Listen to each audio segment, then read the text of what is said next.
વિરમ ગામના સૂરજગઢમાં પાળ તૂટતા દયનીય સ્થિતિ જોવા મળી। 700 વીઘા ડાંગરનો પાક પાણીમાં ગરકાવ થયો।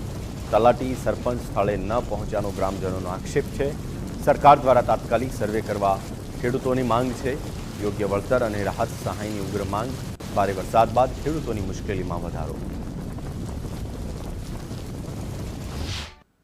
વાડાની આવકના લીધે પાણી અમારા ગામમાં બોજ આવ્યું છે અને આવા 3 થી 4 નાકા પડી ગયા છે અને હજુ સુધી કોઈ સંભાળ લેવા કે આ જોવા કે કશું જ આવ્યા નહીં। આયા એ પહેલાં વહેલા તમે જ તે, બીજું કોઈ જ નહીં, નહીં તલાટી કોઈ જ નહીં। ગામની અંદર પાણી ખૂબ જ આવી ગયું હોય, ગામમાં પાણી ભરી રહ્યું હતું।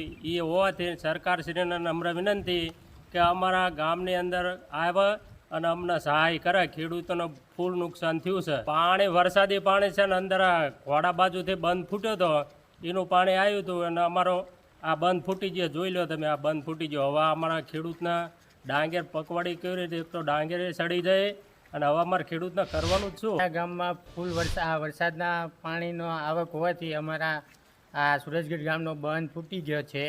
તો અમારે ખેતરમાં અત્યારે જવું હોય તો બહુ મુશ્કેલી થઈ જાય છે। રસ્તો બી નથી ખેતરમાં જવાનો અને બધી રીતે ખેતરમાં નુકસાન જ છે। આ બંધ ફૂટવાથી ખેતરનું ધોવાણ પણ થઈ ગયું અને ડાંગરનો પાક હતો એ પણ બધો સડી ગયો છે।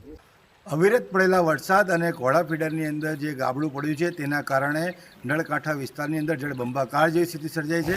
ત્યારે હાલ અમે ઊભા છીએ જેજરા ગ્રામ પંચાયતના પરુ સૂરજગઢ ખાતે। ત્યાં આપને બતાવવા માંગીશ કે હાલ જે છે તે ખેતરોની અંદર જળબંબાકાર જેવી સ્થિતિ સર્જાઈ છે।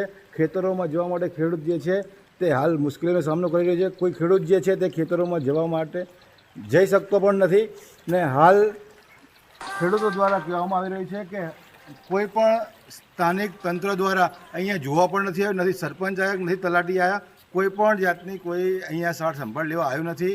ખેતરો જે છે તે બોટમાં ફેરવાઈ ગયા છે। ત્યારે સ્થાનિક ખેડૂતો દ્વારા રજૂઆત કરવામાં આવી રહી છે કે ભાઈ આનો જે છે સર્વે કરવામાં આવે અને જે તે વળતર હોય તે અમને આપવામાં આવે। મહેશ યાદવ, ગુજરાત ફર્સ્ટ, વિરમગામ।